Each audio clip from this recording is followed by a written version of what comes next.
Hello gach duine fáilte romh chuig an chéad chaint de chuid cainteanna Glór an hÓir atá agrú ag Glór na Gael.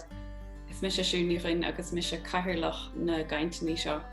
Cílíonn sé sin nachhfuil an postas deacra agamsa ach go bhfuil an postas deacra ag an mirt atá a hananta inniu. Mar sóldíh is sraith cainteanna iad seo a bhharthas ceithre seachtainna agus tá siad ar siúil gach lún ar seachtalog. Agus tá siad á sruthú agan ar líne, agus buach sa dia go bhfuil, mar nach choléin duna a go léin áit ar fa písa. So aniu táid caint ar cúrsaí Meabhairshláinte, agus is dócha gur bé seo an cean is mó a hasamachtam san ar bhí mé fechant ar na hábhar mar is rud é thrasnaíonn ó phobal go pobal is cum más duine de lucht na Gaeilge hu, nu más duine de lucht siúil hu, nu más duine manach mochtú, nu más duine nachhfuil airgid sa teach, nu bhfuil annachad airgid sa teach sílim go drasnaíonn sé gachal a rud, agus sé seo crí leir beidir dúthlan annachad daoine leir na huaire, so sílim go sé fíorthóchtach agus fíorhá go bhfuil gur na Gaeile tuairt faoine le héid. So mar dearm gachalún ar a seachtalog agus ar na hábhar bhééis á phléigeann tá athhrú éróide fashion in bhuanathe chuma le toigáil cluine. Mar sin bogam mé raigetí caint na híthe an nocht agus beirt a bhééis am hananta mar dúirt mé mar ecinn sibh. An chéad duine a leabhrás is duine í atá a plé le Pieta House, is sin Príomh Teiripeoir in Pieta House í Ríonach de hÓir Campbell. Agus tá sí chun leirt ar obair Pieta House. Agus an dar duine a leabhrás an Siceolaí Lorcan Fingleton agus tá Lorcan ag obair leis an seirbhísí Meabhairshláinte, agus leabhró sé sin faoi nachcha d'oibre. Agus ag deireadh ar fad tá ceistení talcha ón bobbal agus is féidir leat ceistení chur craol díorcha níos go dtí na Q&A box atá an seo gan anseo. Ach tá chun díre ar an de gceist atá agan a tháinig isteach ón bobbal agus feicimid ceachí nairíonn linn.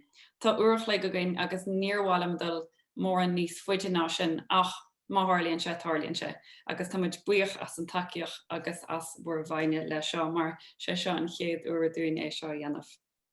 Mar sin beidir grach me chugad sa Ríonach agus gur bhhaile sa díortas nu amach, agus ní bhir sem mééis deachart mar bhlas Ríonach ach beidir go gur me coppla ceiste an deire. An cearcolóir, tá mé sé gobar mar dúirt tú Pieta, agus tuairmuid cair do bhíine atá, well, uaireanta bín faiban na Meabhairshláinte acu, ach uaireanta tá saoil deachra acu, agus tastíonn cair uachu. An príomh obair a dhéanann nó príomh seirbhí se thugann Pieta nó cair do bhíine go bhfuil a déanamh féin dachar, daoine go bhfuil a smaoine lámh a chur ar a bás féin, nó daoine go bhfuil gaol cáilte acu as ocht bás a chur ar lámh a chur ar a bás féin. Agus tugaid cair dóibh sólás a fháil i rith an tamatá an deachar.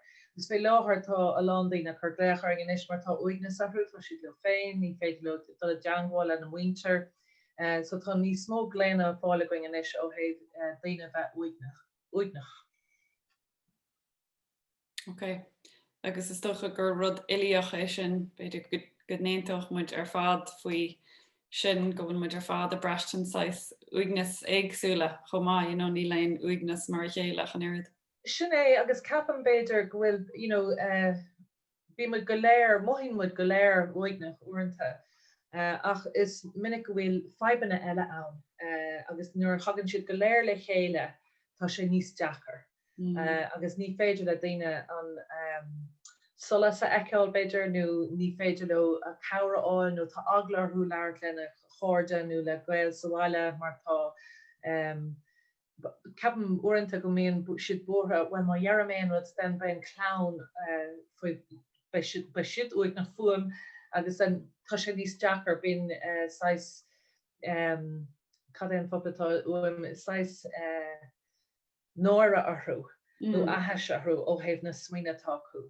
Bhfuil an Gaeilge bearla ná stigma. An sais mothú bhfuil náire arthú agus bhfuil atheis arthú aon rud ará, agus den tá sé níos mó uignach. Ok. Agus sin rud is dócha beidir a dathnocht tosa chomá Lorcan an rud seo a bhhainant le náire. Ó cinnte, yeah. I suppose it is an size rud is a támuid, is is like anvi grúpa muid, bin is málin bheith in grúpi, bheile daoine eile, agus tuair sé ansúbhnas de daoine just aigeanna eile eiscint, súla eile eiscint. So braham mé féin inis rís Thomas déanamh an obair inis an phone, Thomas déanamh é aiglan aig freisin ach an phone just beckham an sais difriúcht atá ann, just nach fecinn tú na súla, agus just ní bíonn tú I láithreacht an duine eile. Agus just is lí anna bunúsach tá rudí sin tábhachtach dúin, like tá an phone anna bha, agus tá na webinars agus rudí mar sin anna bha. Ach tá rud ag an eile in asna freisin, agus tá sé really bunúsach den sais rud as a támuid agus like tá sé fear simú cad atá tornú, tá sé soléir leis an COVID-19 an rud sin gur is caiid clí le chéile, tá gachtain a caiid gachtain a obair le chéile ach an taobh le caiid fannacht amach le chéile freisin. So I suppose just an over sin faoi an uagnas, ceapan go bíonn botún ann go mín uagnas ann má tá tú a éonar. Mar freisin bíonn sé an cás go mín daoine uagnach agus tá siad le anna chu daoine freisin. So beidir go mé an smuoinmh sin ag anna chu daoine, caithfidh mé bheith le daoine eile, agus cinnte is athrú mór é a ggur anna chu daoine, beidir nach bhfuil siad ag déanamh an méid. So, bheith le daoine mór sin ach yeah, I suppose tá rud ag an ann faoin an caighdeán ann a caithfidh le daoine eile. Like níl sé just an méid ann a caithfidh le daoine eile. Tá sé tábhachtach, I suppose, a bheith láithreach inat féin chun bheith an éisteach le duine eile agus bheith oscailte dóibh. So fiú má bhfuil a bhhat níos lú cóúdar a gcuin na léithinte seo. An rud atá tábhachtach an caighdeán atá ann agus an nasc atá ann.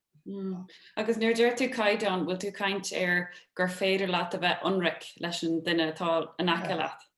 Yeah, like, I mean, cúpla míohin, blianahin, if you commit Garan beidir go mbeadh daoine ar an phone anna cuid nuair atá siad amach le cóide. So an sais rud sin, like is féidir leat bheile anna cuid daoine, ach actually inis nuair atá sais aspa cóúdar ann, beidir current sé níos mó béim. Now, seans gur sin brú freisin, beidir bratach daoine níor méid leabhart le aon duine ar feadh gan trí lás a caiim mé really anna cuid a rá inis. Ach a current sé béim ar an seans atá gin, like bhí duine rá am an nómh a chuúg mé trasna go dtí Meabhairshláinte mar seans ann nach meid mé an ann sin í dhéanamh a teachtain secuúin má tá sraith níos daine ann. So current sé I suppose sais béim ar an cóúdar agus níl muid géirí éilú ó cad atá muid déanamh. Agus beidir Ríonach an rud ar fad atá táirlathe le tamán anús beidir gur thug sé meabhairshláinte dúin margheall ar a táhacht an phobal, táhacht dul amach agus fiúháin deir tú héin an caidán Lorcan leart le daoine agus an caidán cadrah atá agat le daoine, ach beidir nach do go muid faoi deara cé cho táhachtach agus atá an smalltalk an amtí chomá. Búla le sean duine ar bhos agus chatbeag go bh agat lo. An cinál sin rud le brahamse é sin weimse agus ní sean duine mis sé ar bhos. Ach is tócha go brahanmuid an nílas an cad a Fhómhair sin fiú bhfuil term an den cinál sin cóúdar pobal beidir. Pobal beidir. Ja, capan goirte sin tábhachtach mar fiú ó ma héad féin nuair a thosaí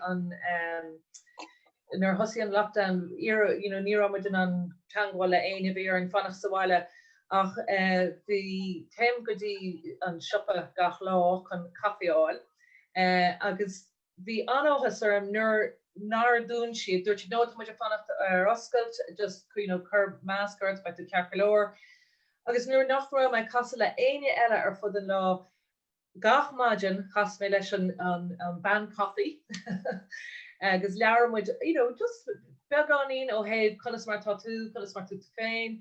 Agus as go hórtha nar tá mise gobar a tuairt ara de bhaoine eile, tuairt ompra de bhaoine eile. Bhí sé anna dheas dul isteach go caí agus dtír denís armsa chunas atá tusa, chunas atá obair, chunas tá mar tá gaiirí leat, chunas mar tá gaiirí leis na páistí. agus bhí mé smíine sin bhí mar de leir faoi gobar, tá sé sin cótábhachtach ach tóga dé mar just ní ní sang na sé será, but for granted. Gur nar dhéanam dé sa sean normal, agus níos táid sa nua normal, rudí nua á fálam a goin. Uanta dear me guráis teachtra é go gáún go léir tógstad fanóméid féchar daine ar toid a leirló, tógnóméid leirló. Dúirt ma bháthir le a gcóí nar bhí mar fáús, cos is cuiinem deirch si heló le gachéin ar móthir. Ba Americánach í, so ceap mé gur sí sláis at, mar níor dhéan na móthir fa eile seo. Ach dúirt si lom, béidir gur é tusa an 10 duine an dhearan hello don duine sin ar fan lá. Mar dás si suas gan aine timpplairí a muthe South Dakota, so níor chasí le aine heláán.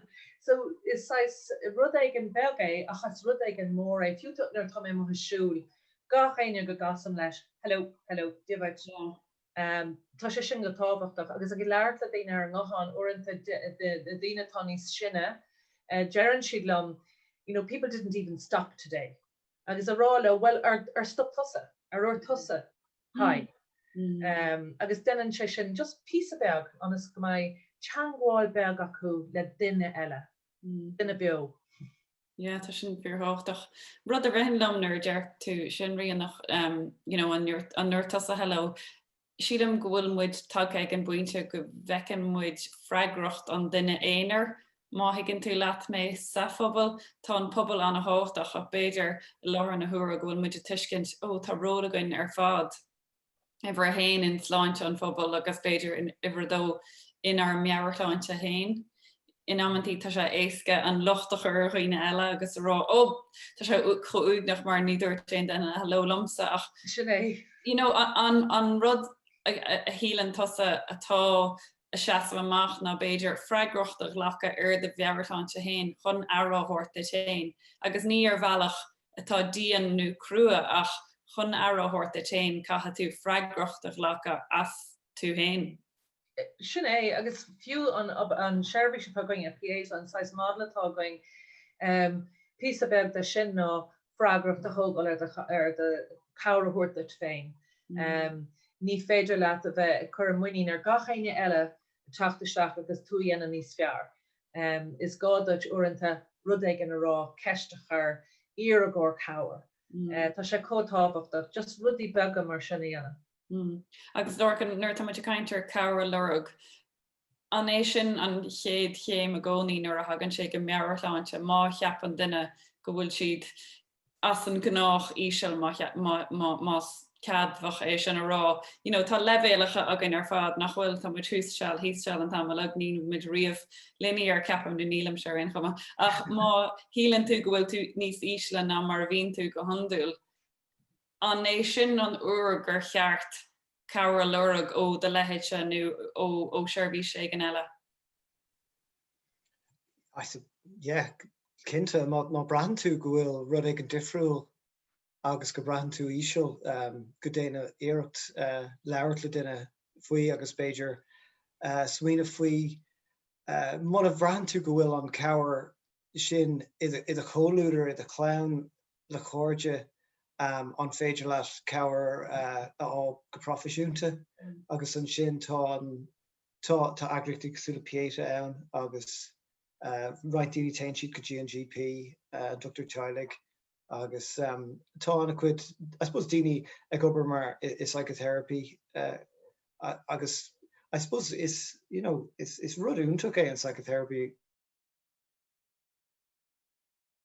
It's go raibh náire ar go leor daoine faoi an rud sin le blianta agus fós tág ar anna chud in beidir go anna chud daoine ógan ní bhreathn siad an méid sin náire faoi é sin aáil agus I suppose má tá seans ag daoine é aáil agus tá agad acu tá sin é aáil áte ag eile tóg an seans. Ní caiith tú fannacht go dtí go bhfuil tú íseal bhí an 6 tá lomsa go raibh mé ag obair sa réimse sin, so bhí sé orm é aáil you know, agus Beiger nach tógach mé an chance có lua sin, mother of me, you know, to me an bhuiach go dhéan mé, agus so there mé sin aon duine, tá ceabhar únta ann, ní déanann sé gachrod, ní féidir le linn ceabhar le gach duine, you know, níl éon slotín dríochta again duine gobar sa réimse seo. Yeah, Beiger má, you know, tá tú leirfí conas míoch isig duine go siad ag fólingt níos mó agus gur caiith siad ceabhar all. Like rud amháin an chola, an bhfuil athrú mór sa chola, nó an bhfuil athrú mór sa méid atá duine géirí ithe. Like an bhfuil athrú ar an fuinmh atá ag duine an brahan tú duine like nach féidir le dul amach. I suppose má tugann daoine faoi deara go bhfuil rudí mar sin ar siúil. Yeah, tá sin a rá leat, you know, Beidir go bhfuil ceabhar ús níis. You know, agus bíonn ceabhar ó gach duine ag ann chéile. Agus nuair atá tú caintear sin Lorcan tá smaoineamh insancéile na mar an muid inis, aber an timpplacht ebre, Beidir gur mbeadh sé níos fosa nó sa timpplacht sosiálta, Beidir go mbeadh sé bhád níos fosa agus tú trasna an bhórd I bob nó in ifig nó sitin aici le duine ag am caí chun rá le duine an bhfuil sa ceart go leir, bhfuil rud ag an tastal wit. Nuair atá muid ag obair ar riomhairí agus trí scáil an déanann sé an córá sin níos deachar sílam. Yeah, cinnte sin rud leis na le a riomhairí agus an phone, ceapan go sé deachar an córá atá píosa beag níos golúnach nó níos deachra a thugant agus stoigh meid na banistóirí ag feiceadéis sin I fostíochtach. Agus an mullen tosa nu an mullen an vertigah, mata cara nu mata duine I a híl, you know, dinner bed rifer her mock in comma. Má cheapan tosa gohfuil ahraí tagcha ar an duine sin. Conas is féidir leat an córá sin a hasnú. Conas is féidir leat a rá mar dar nói airíonn muid ar fád an a chosantach. Nuair a chuirtar an cheist sin. Spéir sin airíonn muid an chosantach. Yeah, fiú mar bhfuil éon le ceilteagain airíonn muid chosantach mar is ceist an a farsanta é sin. Uanta an áit an cheist a chur is uanta tá sé níos éasca Beidir rá thug mé féara nach rá tú a chola réir ar fa tamil fada. No thug mé ar an ar tú aláán an é, bhfuil gafar ceir so tá tú túair teachtar do gur chonig tú. Tá tú don éceáil. Agus tá sé níos bog an áit catá ort. Yeah. Agus uanta ar éan duine gan ar an catá oring. Tá méid sin oring just saoil é hain. Ní féidling frag report. Ó ní léon am, ní 5 am. Mar tá sé roiachar 5 amháin nó 4 amháin a áil. Ach má dhearmid le thug mé féara nach rá tú nó bhí mé sú gléach for áirt a níorchar tú gléach ar bhfuil gachar ceir. Okay, so it's in the oil. Sin é, mar níor chola me se ó cara, bín si de gan ácurn si text go gach dara lá. Agus níor chola mé uhi ar fa tumas 3 lá. Agus chuir si stacham ag agus cap mé, bisig tá si ceir, tá si gobar, tá si gnácha tá páisteachí. Ach tuh mé asir cacha mé text chuci. Bhfuil gachar ceir níor chola mé fút. Agus chuir si rá, bhí mé an óhach. Ach Beidir gur seansa sin é churrás, well, ní mé roach faoi láthair. And then is féad le rá an gur méid léachart ar bhfuil at casa a gur rud amháin a bhí arsúla gomsa nó car park coffee. Chum méid go bhí car park casa mé le carach danmuid in ar cór a chugman ar dechan lein agus learmuid leis na fuineogaí oscas an sin go hiantach nar bhíon amsir go háling. Just an tangháil sinna dhéine a fan Thomas Óir just a bheith caint le chéile ó cór go cór. So rudí bega smuoinú rudí éagsúla gur féad leat dhéanamh. Ní féad leat dul go dtí an coffee shop sipa gur coffee. Ach is féad le casa le duine, taobh a mufuin spéir. Tá an chlár sin a mufuin spéir. Sin bailach éasca casa le daoine. Ach a gcónaí ar thug me se faoiara. Agus tá seans mór gan nearad duine ag an leat, well, ní mé róá. Yeah, mar an ammantí deir daoine go gapan siad nach bhecin éon duine iad. Níor thug éon duine faoi deara go rómé mar sin nó in amtí sin uignas eile nach go rahan siad in an éonar le na goid febanní. Agus is ceiste sin freisin go féad leat ar a fiú más duine sa cholacht ag bhfuil meas gohrú. Agus féidir a lána álam ó má bhreaníonn tú díreach arsúla duine. Mátá uignas arú, mátá siad bortha, mátá siad brónach, feici tú é. Tógnóid agus feici tú é. Agus ná bíag agla ar an rá, waar tá asúla sláis tuirseach aniu, nó tá asúla sláis brónach aniu. Agus de ná bei daine an rála, well, gurma hagadach, ní mé go híantach aniu. Agus an iarú, well, catá geiste go sin. Okay. Anhá sé sin an chairech. Beidir freisim just ar an ábhar sin an rud eile nó bhfuil duine go tú oscailte chun an rud a cloisiint, go bhfuil an am agat, I suppose, agus anna chuid a gin má toid faoi de an tam fád agus breúar an tam fád agus ar agna lán de smuointí faoi gacéin rud. Just ní fe commission rudí sin agus tá sé Jackar, bhí Ríonach a leir faoi fécinn sa súil an duine eile ach caiimid bheith in ann sin dhéanamh inar féin agus just bheith an ann éisteacht agus mátá ceapan go sé fear Jackar an ceistin a chur Ergwine, an bhfuil gach ceart go leir. Ach beidir go tuigh siad cuat má brahan siad go bhfuil am agat agus go spás agat chun éisteacht faoi sin. Tá sin arás go dtíon rud a dúirtú Lorcan agus tú spí chaidán cóúidir fiú nuair atá tú i láthair le den an bí i láthair. Mar níl an duine chun rá leat nach bhfuil siad ceart go leir má tá sa lán stad ar Instagram. Sin é. Rud amháin is dócha dasníam ar na ceisina is rud é seo atá bunathe nó díirithe ar chustí pobl. So sin dína tá take le chéile agus beidir Higgins táhacht an phobal agus sílam gur cean na buntáistí a bhhaans le bheith I do réidir gáirnú do rinne lerans gaiige ná go ddigan muid táhacht an phobal agus go naithníon muid ládrocht pobl fiú más aspel firstú agus má chasantí le duine an as scaileh má tá rud seo go mónta agin go leran muid rud beag goháin nach leir annach a daine eile. Brahan muid cinál dlú lena chéile ar chu ségan. Ach ag an am céanna nuair hagan sé gotí pobl bheaga in amantí bín sé níos dacra plé le cúrsaí Meabhairshláinte I mthúram se mar a luúmar an tús. In amantí bíon nóire ar chéine a adbháil don phobal mór mas má leatnú don phobal beag gohfuil deacrocht acu don an lech le rud mar seo. Nuair hagan sé gotí obair na gcuistí seo agus is daine Dónach seo don chuid is mó. Conas is féidir linn clachtas má a chur le chéile nuair hagan sé go Meabhairshláinte. Cad is clachtas má an de cúrsaí Meabhairshláinte nuair hagan sé gotí custí pobl má hagann leat mé. No. Dasíocht sin ar agur Níorach éon rud a rim leat ó héobh samplas a Lorcan de grúpi pobl go bhéitadís. Yeah, well, I suppose níl mé gurí an rud céine rá ríis.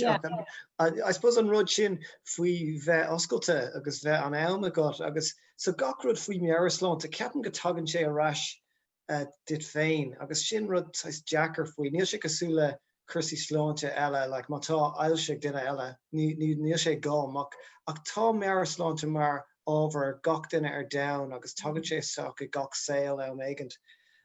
So I gcónaí an rud má tá tú géirí cabhrú le duine eile in Ainsley, really tá sé contact arás dit féin an féidir leat cabhrú leat féin, an féidir leat bheith an ann éisteacht agus cadíad na rudaí a déanamuid.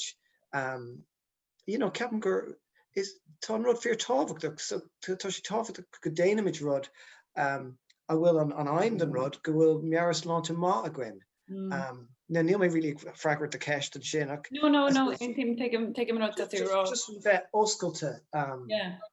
bheith oscailte, tá sé sin an tábhachtach. Agus is féidir bheith oscailte, díreach tré bheithan an teanghfuil súla dhéana nó tá sé deacraéis dhéanamh taobh don measc, but fiú de aig bhfuil tú sais oscailte ó héh nach bhfuil tú siú timpeall le pusar de bhéil uanta nuair casan tú le daine nuair a ecann siad má tá pusaring brenin siad ar is ó níime se ráin a tá si hena féin ar buile lom nó tá rud gan smuoineh goil rud an mí cheart. Agus an rud eile ó héh na súile tá mar riine tá agla ar an gcónaí go bheici duine eile chattá a tholúling inéirne mar denmuid go léir sais fasád a chu suas. Agus uintar ar thugann tú nóméid fed níos fuide díaghuiit arála den aigen agus a breúarthú díirsta súile. Joid tú an teachtere tá focail in a home jo tú an teachtere immediately. Láithreach. Láithreach, bei sagad láithreach má tá rud éigen ann agus éist leat féin tá rud éigen an seo. Na beidir go tú féin é nu beidir gur an duine eile ach ná bí agla ar an riamh rá tá mothúsáis tá cear leir tá mé mothúsáis brona foioi láthir an tá sé mis é. Agus is féidir le sin ar de aig chomá. Ní go go chodá réir sin faoi. Is féidir sin rá le Glór a begur de bhéil ó héad é cumad kind of nach bhfuil sé trom, but tá sé Tá folklór go léir dal amach chuinú. Ní go go cho chun tromcúiseach faoi. Agus ceapan go lean daine sin ní siad kind of tá ceirlóir is féidir mod ag an rá ní bheith sé ní big drama bheith sound. Agus an sin ar a hostíonn siad le leir a bheith an ra tú riamh smaoine níos measa ná sin. Agus tá seans chun sin bhfuil beidir an seachtain se caite gro sin níos measa. Agus ní gáúin sais réisteach agus den gachar ceirlóir ach ólas a bhuiirtúid. Ó tú leir le a dochtúir a chuirtú gléach ar gweil leat an fé leat leir a bhil. No even an well I suppose is brahan sé cahan tú le a chorálo well tá se sé a mórach sa tróna ar bhil le siúil ar bhil an caí. So is rudí bega iad is fé le gachéine a dhéanamh. Nu fiú cosú le Lorcan rá fi triblódí go mé féin chu mé agus go mé cáir fu mé go híonach é ar bhil é tríáil tá ólas a gom deit má tá sé uat. Sin sais empathy chomá nach Sinné. Rud ag an eile ar an ábhar sin ná éon dearmad ar an tábhacht atá like ar mion rudí mion córá bíon le daoine sa just like beidir mátá sé sa cuiste an bhfuil tú ag déanamh obair Ríonach nó rud ag an mar sin like anis is éis bín fáid mar ceapan daoine ó tá daoine cosúla Lorcan is Ríonach ag obair go profisiúnta sa réimse sin. Is caiin a fibe in a dogadí an áit sin ach actually níos go thomlá réú go mé gachtain ag dogadí psychotherapy an time tá sé anna agus fiú mátá siad tá sé fós an hábhacht go daoine eile agus ní cai sé bheith mór le tomig swinoine van isir is ra mé bhhaní óige agus bhí pí a dúlag agus bhí far an bhí mé thar lear agus ní dóim go dúirt sé aon rud actually ach níor gún sé an córá. Near vrat me size dismissed like Beiger Dort may near ready real and you don't actually Dort and it's just like okay just lock say lash near share here sure look on the bright side the vrat maker cool and rod August like near vein focal and August like near shin psychotherapy in rod just if actually just and mock him equivalence just rud build machine Is is gnoir just rá tá sé ceirlóir nach bhfuil tú ceirlóir nó as fearr it's okay to be not okay. Orintanta sin dóhin an suas an sin well tá mé smaoine actually. Sin sólás igen de riine. Rud a rihendam beidir agus rud atá fólamha agan ar fád nuair tá saoilehád níos lú is stoilm gomrahan tú ar na rudí beagad a híal mar rudí móra. Agus nuair tá smaoine bhar cristí pobl gaidige is minic a bhíonn siad a ggéir smaoine bhar imachtaí cad is féidir le dhéanamh chun daoine thart le chéile agus tá gan ar fád nach féidir an teach le chéile faoi láthair ach rudí ar nós a bheith a más an náidir a siúil lena chéile seachas a bheith a ggóil lena chéile bhfuil is agad beidir béim a legan uair áil a deanta riine eile a higgins tú. You know, a bhfuil an rud cumónta seo adrin agus darnaí tuige muid nach réití an gach gael le chéile.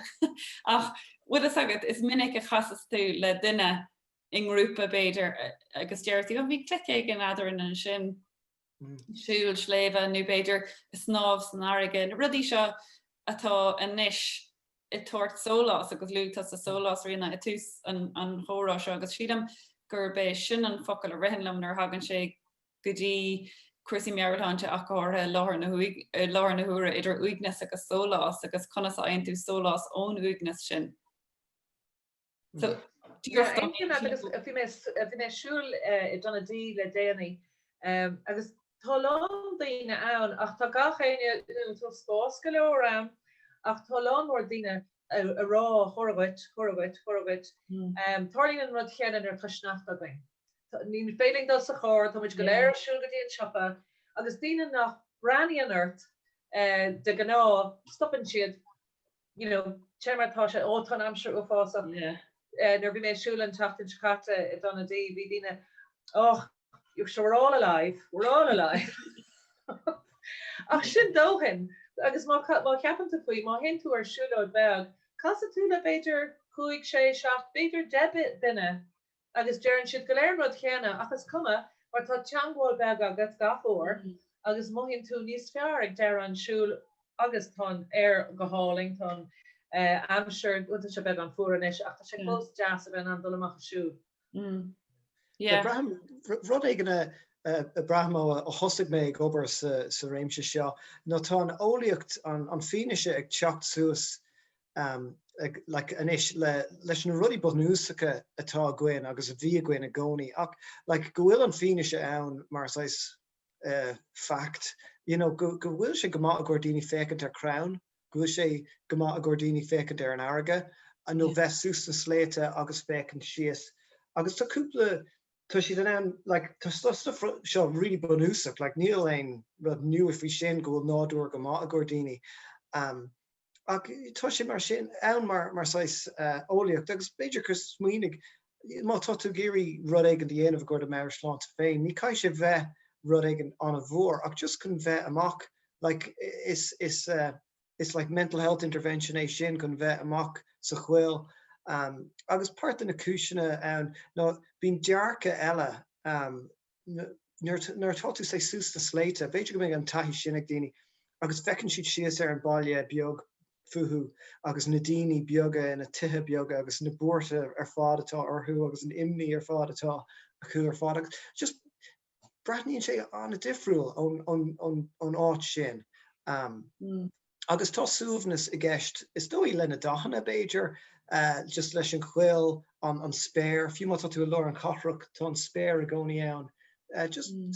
Just chun smaoineh ar rudí mar sin a dhéanamh agus níl sé just a gcóir a curp go fisiciúil, ach go sé ri go maith a gcóir de mion agus an gomíoch an caighdeán oxygen ann níos fearr agus tá sin tá ólaíocht sin sa soléir an is faoin an chorus neuróg an nervous system can é íslú pí a beag gohfuil an sais oxygen atomic tógan isteach táhachtach agus má tá duine ag siúil is dóigh go tusníonn an crí ag búla pí a beag níos mó agus bí na scábhóige ag obair pí a beag níos damhna agus so mar tá imní ar duine agus tu siad ag si isteach a teach de gan ná bíon an crí ag búla freisin bí na scábhóige ag obair agus tá bíonn sais marúil ar an ceann chattá ar siúlanis mar tá má crí ag búla as a caighfuil mé I dáin séir mar caighfuil imníir, you know, just on fight flight instinct I mean sin an go fád termach le daoine bí mit bortha faoi rudí atá I bháúin ach ar leid má táid ag déanamh aonáis aclaíocht nó táid amach ag siúil nó rud ag an mar sin caithí an scábhóg a bheith ag obair agus an sin nar stoppamid an aclaíocht nó an siúil is tá seans ag an chorus neuróg an crí agus an scábhóg ag chun dul aráis I thuamhnas chun tusnaí ag dul níos muile a ríis. So tá Tá éis goin go an rudí sin táhachtach achlíocht agus. Yeah, tá an óíocht ag teacht, so go sé sol ar is agus braham go an sais béim difriúil an óíocht is ná raibh beidir nu raibh mé ar dúsig stad ar an ábhar seo. Tá sin spéisiú. Agus rud eile rihan an béidir amach an seán ar támuid amachchas an rud seo atála dún.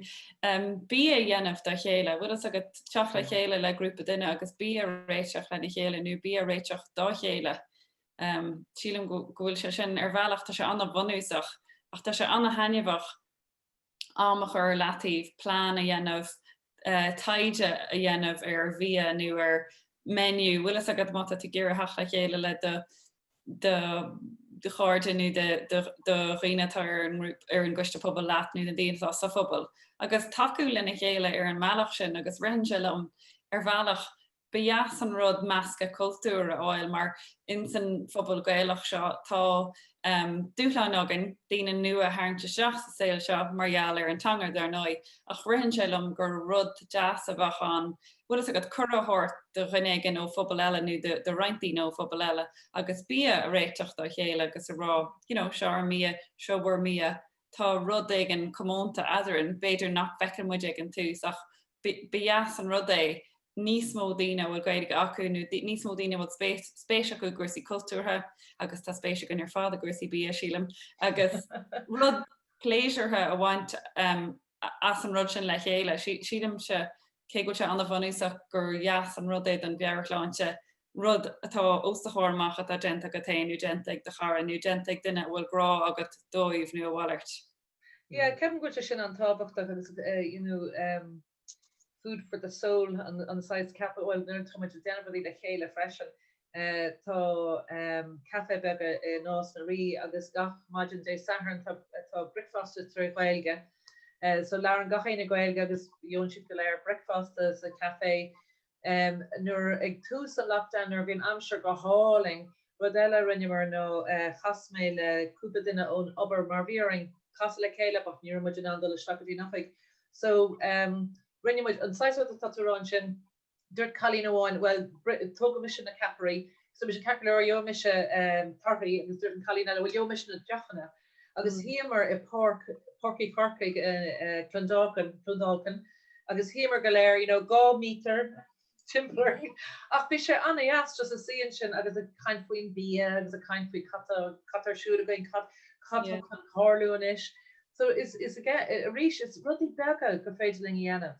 agus tá si sin go léir a mufuin spermar a bhí Lorcan rá tá si go léir sé ar nasca ní gá ein agad a cahabhar seo so tá na rudí bega le fáil ach rinne me jarmar arú nar bhí rinne me jarmar ar na rudí bega Púrthach beidir mar bheit beidir go mo mé raigetí coppla ceist Mata sin na gart. Tá coppla cean díorach ar Pieta House, so beidir go as nó mé ar na cín sin a Ríonach tá cean a bháin an seo. A déirint conas an féidirlinn taú go practicúil le obair Pieta House a rihan ama seo. So switch it back, tá muidir gur a taú le Pieta House chun taú go bhfuil hain. Well in rud is éasca dhéanamh ó héh Pieta House, Kevin gur an rud is tábhacha na daoine chu an gléaching. So curanolas amach, scuileach an ólas an over scuileach a bobbling and scuileach an ólas nuair a cluisian daine foin seirbhís atá fáil foin carrot atá fáil is minic an sin duine an daine tá an seirbhís sé an asce a cha mé tá daine anán dearan siad a gcónaí well cadach an rudaig an a hort an féidir an rudaig an beag a hort agus sin mar Joon muid an targad an seirbhís a chur ar fáil so PC beg practicúil uanta gen an daine mar dhéanann siad a gcóirlán mar mé swinine is mar is Teiripeoir breast cancer den an daine coffee mornings rudí beg mar sin is féidir éis sin dhéana agus den siad amach go Joon siad an ólas leir le daine faoi go se cearpa leir faoi agus tá ideas ar swinine ó héh cabhar practicúil ar fáil ar an website What is website is great? Steve Grace. Carcador. Rud a hen lam fad sin is rud é sin govéitach coiste pobl dhéanamh. Coffee morning about acu lína. Agus an spós a hort mátá mu bailú agad aber de Pieta House. Sílam go nasclínte sin an doras gotí beidir leirt bhí Meabhairshláinte? Ó cinnte. Yen ní sagam an féile an an fuinará, but fuinach áirithe yen siad what is space like a thing and she should tattoo Frank Harablian agus Tim godi and shop a gach blian and be my lart and be gach ein lart point tattoo ach daring major as gach dead dina by shachter agus cas she timple go cute and failing fuckler all out and failing cash to her agus shune and shlee near dina kind of in Ottawa of a gore kushwine by na keshna acu by should an lart fi sé carcalor lart fwy lobachar ar the boss fein wat hat tú ag kaint fwy lobachar the boss fein.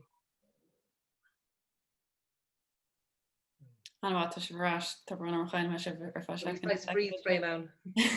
Trí Ceis beidir dit se Lorcan a hánigsteach. Will Conas is féidirlam leirtle agus ceúla duine bhfuil fáib acu. So stoilm leirmuid fi seo beganí ag an tús, conas an córá hosnú. Ach mátá an córá tosnathe agus go bhfuilas agan go bhfuil deacrocht ag duine. Conas is féidir le takeúnú ceúla duine practicú. Yeah, I suppose just an rud banúsach nach an fán láithreach agus nábí ro bortha. Ní minic is a míon rudí éigeandála. Sean is just go bíon éigeandála ann agus tá GP tá A&E ann má tá sin an cás. I suppose níl sé man bhfuil tú gobar sa réimse sin, níl siad a fós chun bheith is agat an bhui sé seo an a pránach.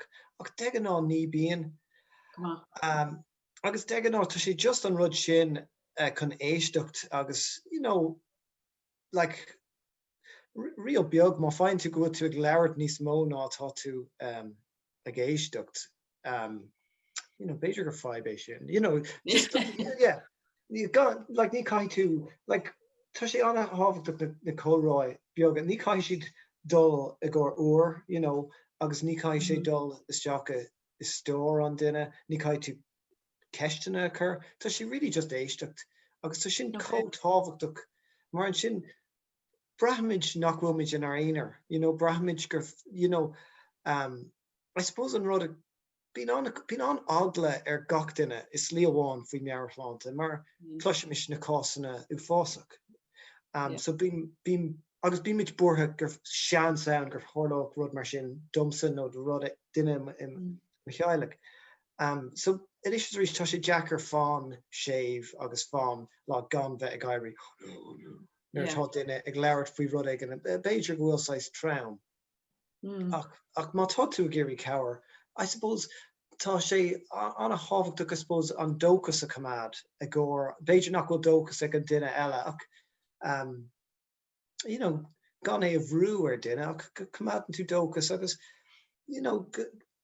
nach bhfuil tá an roimhar seo ar fád anna chud faoi mochacáin chun sa mraithan daoine agus ní féidir le mochacáin aon damáiste a dhéanamh duine. Go minic bíimiid anna bortha I roimí brónach agus an sin be mé go thomlan ag bá faoi an bhrón ar fád ach de an ná tagan imíonn sé tagan fearrag imíonn tagan brón agus imíonn. So I suppose sin an rud tábhachtach gan bheith ro bortha an it féin agus just chun déon de éireacht, tá siad ag leabhart leatsa, ní féidir le aon duine eile níos mó a dhéanamh really. Yeah. Agus in ammantí más tusa an cara a bhfuil an tééis sin a leabhartló. Is féidir leatsa é iompar leat rud atá, I suppose, ní dáin séireach ach tá sé Jackar ar an cara nuair an iníú an máthar nu pe duine. Mar dar nói tá muine ag an duine sin as péidir nach nearrigh tú le duine be eile. Yeah, agus I suppose is rud ag an eile más tiismthóir thu nó beidir drithna drifhór a gcuine. Tá sin níos deacra an sin gan bheith bortha. Tá sin níos éasca domsa i mar fust a dhéanamh nó mátá mé ag leabhart le duine mo chláán an sin bheith le. you know. Yeah. So be is go make him má tú anna gar leis an duine go háirtha mar tiismthóir. Tá sé really jack. Yeah. Agus I suppose rud eile gur an tiismthóir binnic brand sheets an ciúntach. Agus ní cairíonn é sin freis. You know, mas féidir leat é sin a chur taobh. Cabhrach. Yeah. Ceistelle nuair leann tú faoi heileach an sin agus páistí a tháinig isteach. An míon takeíocht ar fáil de heilig a míon deachreachtaí Meabhairshláinte ag a báistí.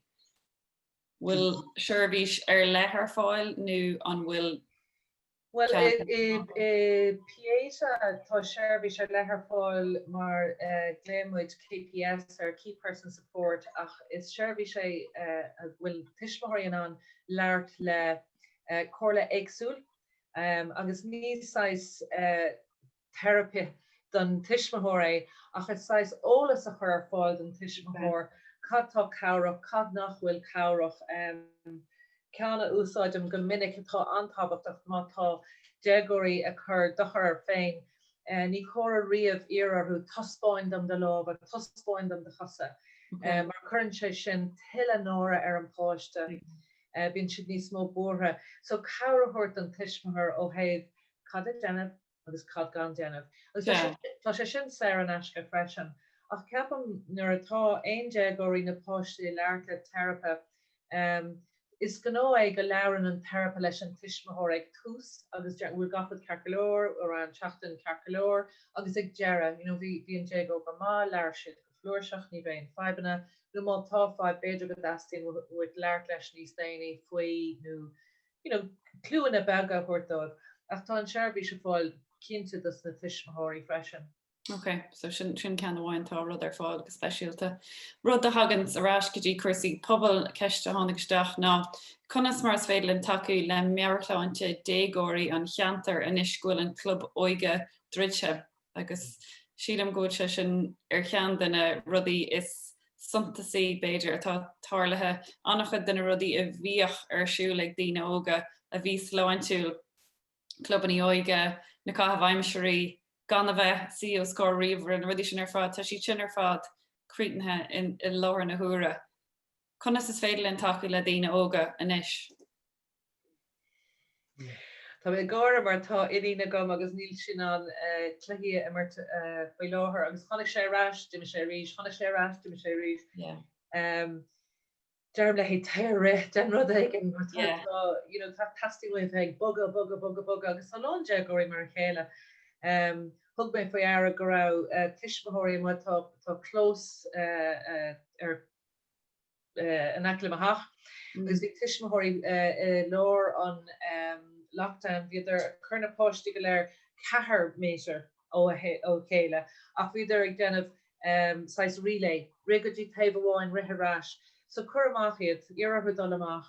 Mátá siad mátá fearg ar thuún mátá siad bórtha.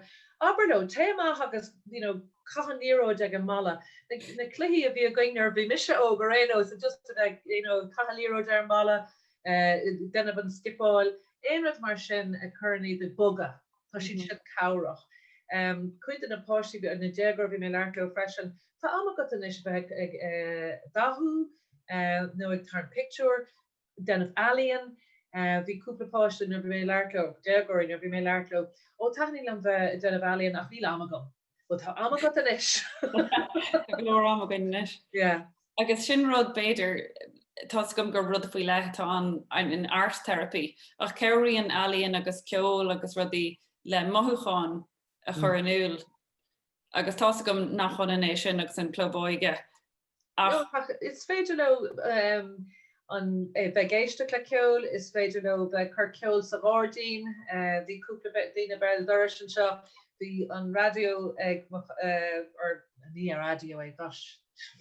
iPod ag méín agus bhí iPod ag an chalín cuasa beal doir, agus bhíidir beirt ag le géiste leis an ceol agus bhíidir leart le chéile an sa gádaín. So it's just ben an smuoine taobh muid an busca agus cad eile féidir le dhéanamh chuirmise hopscotch ar an cosán taobh muid an teach go na páistí ach gach ile daoine fásta a bhí siúil síos an bóthir stop siad go léir agus dhéann siad an hapsáit bheith cúpla nóméid.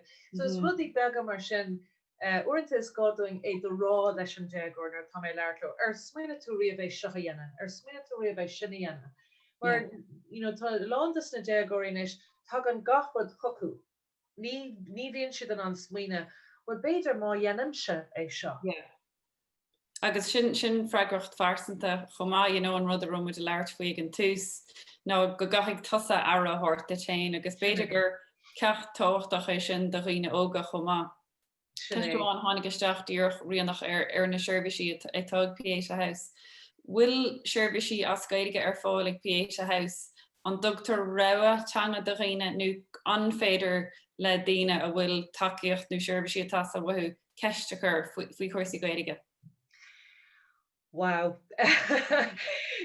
Tris bhí mé leirt le daine eile ó héh na seirbhísí trí bhilge, agus chum mé gléach ar an ofaig ngáileh mar tá ofaig ar tá teach Pieta sa chathair agus tá ceanna túm. Agus dír mé arthú bhfuil aine ag leir gailge in ngáileh tá in an Teiripeoir chur ar fáil. Níl aon gailgeoirí in ngáileh. So chur mé riamhfos amach go dtí gach ceantar mar tá teach eile going dúna ngáil electrocenny agus tá ceanna corca agus tá ceanna cíirí agus tá ceanna limnach. Ní aon gailgeoirí an. So is mis an taanna gohfuil gailge eici níéis a faoi láthair. Tá ar fud tá mé an tumas 7 bliana inis agus bhí cúpla duine a tháinig go dtí Lorcan nar bhí mé gobrainn sin agus trí seans. Bhí mé leirló agus nuair dúirte go gras na páistí a Gaelscoil dír mé ceis an gailgeoirí sin. Agus tuaman ráha an sin don déagúir an dasting muid go leirmuis as gailge, as béirla, as gailge béirla. Ach bin an 5 céine going ó héh lándas na daine tá tríéis teachtain se ó tír eile. Bhín béirla agus uirta actually gailge ag na déagúirí mar tá si tús an éan ach níl béirla nó gailge ag na tuismóirí. So bín deachtartí a going uanta ach is trua é nach bhfuil níos mó gailgeoirí going. Dír mé ar an HR caiith tú gailge chur ar an rá. Bhí bheith le in san áitiúil me se gobar chomá a chur síos ar an bhorm le chuirteach ar na postannaí. Iar mé ar beidir na ceisna a ríis ceiste tháinig isteach bhfuil ólas a go faoi aon faointí muoinú. So muoinú ó héh airgeide ar féidir an tarint ar chu chun taú le chuchan cín Meabhairshláinte in san phobal. So anhfuil éon rud gur féidir leis na costí pobl chuiristeach ar bhfuil potta airgid é náit a hacaíonn le Meabhairshláinte an phobal. Gosh beidir Lorcan tá níos mó teangáil a gotsa leis an pictiúr mór ó héh Meabhairshláinte tá lán fuair Belga a dhéanaan airgid a bhailú trí small events. Ach beidir Lorcan bhfuil ólas agat sa? No ní tugan freigar sin dumsa. I suppose like tá mé sé gobar sa HSE so tá sé just íocht a cháin, agus sin an rud. Yeah, tá anna chud agriochtaí. I suppose rud gur féidir le daoine dhéanamh ná má tá aon seans rud a chur siúil a chur an béim ar beidir ar machnamh nó ar mindfulness rud ag mar sin. Rudí beaga cabhraíonn le Meabhairshláinte. Tá rudí ar fud an tír begus ag daoine mátá Pieta san áit sin nó beidir jigsaw nó tá anna chud grúpaí eile. So ní féidir le marrá tuair airgid de ceanháin a ní ceanna. Is tá lán grúpaí beaga uanta ní a sagan faoi tá si den ar counter féin. So uanta má hen tú go dtí tá sagam an seo an nás it's a parish office. Tá fógra mór an agus gach ile sais seirbhís atá fáil tá siad ann agus uanta bin siad an áhas má chuintú léchar is an féidlam bhálam coffee morning a chur siúd an féidling an airgid a chuirteit. So féchart a cheantar. Féch cat tar fáil de cheantar féin agus uanta tú níos mór ólais ó sin. Okay, come on. Agus beidir an cheist Deireadh. Bhfuil mulla nu imimecht be gur féidir a dhéanamh mar grúpa pobl Gaeilge le cehrú le Meabhairshláinte. Bhfuil aon rud a hasan samach mar imimecht a chomhróch le Meabhairshláinte. Leabhar faoi. Curna ceistena.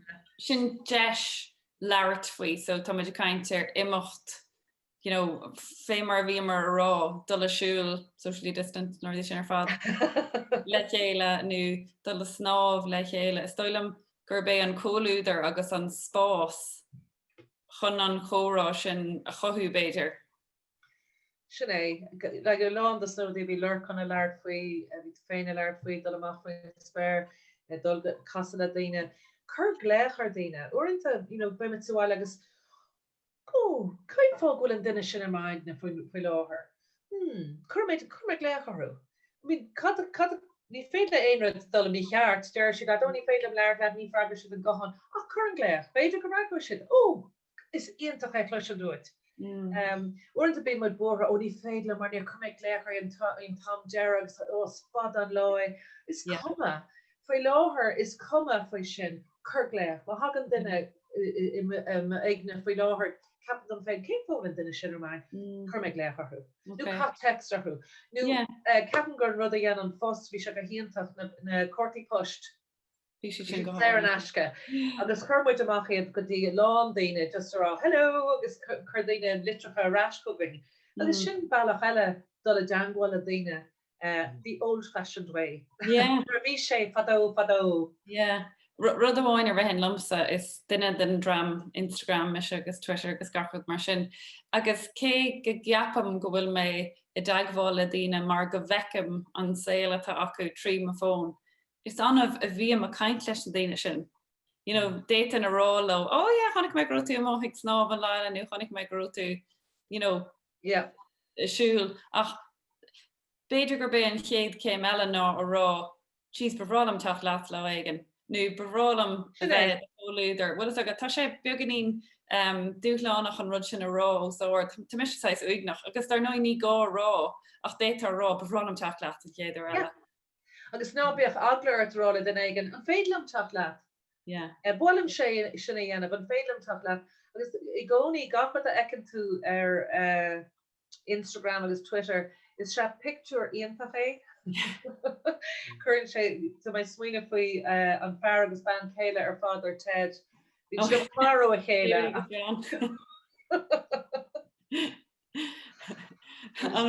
Is stoilm béidir go bhfuil sé de bhaintáiste agin mar chuoine le Gaeilge agus mar chuoine atá ar chustí pobl agus mar sin de go bhfuil an deis an agus bhfuil an doras oscailte chun ceiste chur chuinegan agus beidir gur tusa agrós an rud a dhearas tom se go amach siúil in na sléibte amárach ar bhla aon den a hach lom.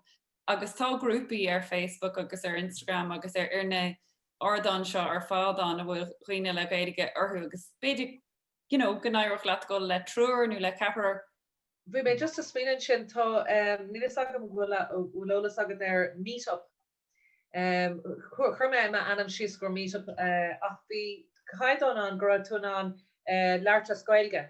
Agus initials a rí seom, gohfuil breakfast sa café, nó tá sesiún sa fóbanaculam, nó tá siúil ar siúil dún léire.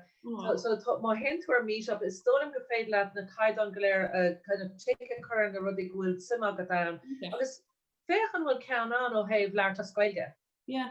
Is rud an a frechticiúile sin. Tá muidir teachta dro Deireadh in Ríonach agus Lorcan, agus beidir go bhfuil am díreach goil siar ar an méid ar leabhar faoi. I suppose cóúidir tácht an chóúidir agus beidir uignas an bhreathan daoine I láthair na huaire ach go háirithe. Conas déáil lei sin. Is stoilm gur féidir linn é aim nu, más má leat a rála den éigen braham éisiil. Braham uignach Braham faragach in amtí Braham go bhfuil fatís ar in rih an bharagach tá sé táchtach rá jeez tá really faragach marall ar an rud a hála nó faragach lam héin a rudí sin a rá ó sáard agus beidir an darrod ná súla chuine amach do riine eile agus Jerem súl mar gnúirtas a bhíon fecht na súla. Agus an rud dúirtas a Lorcan nuirtá tú i láthir le den éigen bí a láthir, bí a fear amach den na daine sin, bí fechantar chu bí chuinead súl ar ahar géin rud ru de gethe gart agus an cheis sin na dúirtas a Ríonach. Ní go a rá le den éigen bhfuil rud éigen mí cheart leat. Ach, is féidir leat a rá, ní réit tú de chud lón an sin mu cear agus beidir go rud bolog go bh chutha agus gnéirí seo tá feibe gom le bolog, ach beidir gnéirí leat braham rilí uignach agus níl mór an spéis go a mí i láthar na huaire agus sin an doras tríochtach sin atá fíorheachar oscailt. Bhfuil éon rud eile ar bhíonn libh gur bháilimh rá mar chríoch ar seo.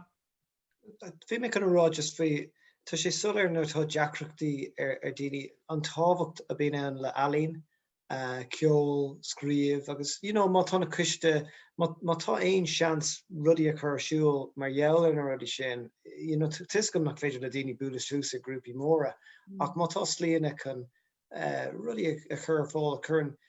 Tá sin na rudí bunúsacha atá chun cabhrú len tríd an am seo, like an déanamh an aclaíocht agus má tuaíonn tú ar rud agsúla canna, bín ansimig daoine bheith ag canna, is ní cai sé, especially sin níos farmán bhfuil si déanamh le aon duine eile ina déantar. Ach, just mar eall rud mar sin, like nuair atá tú ag canna bín tú ag tógad ag suúanál isteach go tapaí agus ag scuile amach ag go fada. So sin an sais rud a déanaan déanamid sais rudí mar sin i therapy freisin chun an strás a leidú. Ach tuairlíonn sé go thomláin go nódúrtha má tá tú sé ag seint an fadóg nó má tá tú ag canna cai tú chur an anáil isteach go mell má tá tú canna. So just rudí mar sin bheith amach faoin áidir agus ag scríomh. Like bín deisina ann nuair tá deacreachtaí ann, ní gcónaí feicimid é mar sin agus beidir go bhfuil daoine rilí ag folant na léitheanta seach, a níos is rís feicimid beidir go cúis le sin. Tá sin go hálan, Ríonach bhfuil a déanamh a chuir lei sin. No, tá méid sin dal tríomh bhar caithfé sin.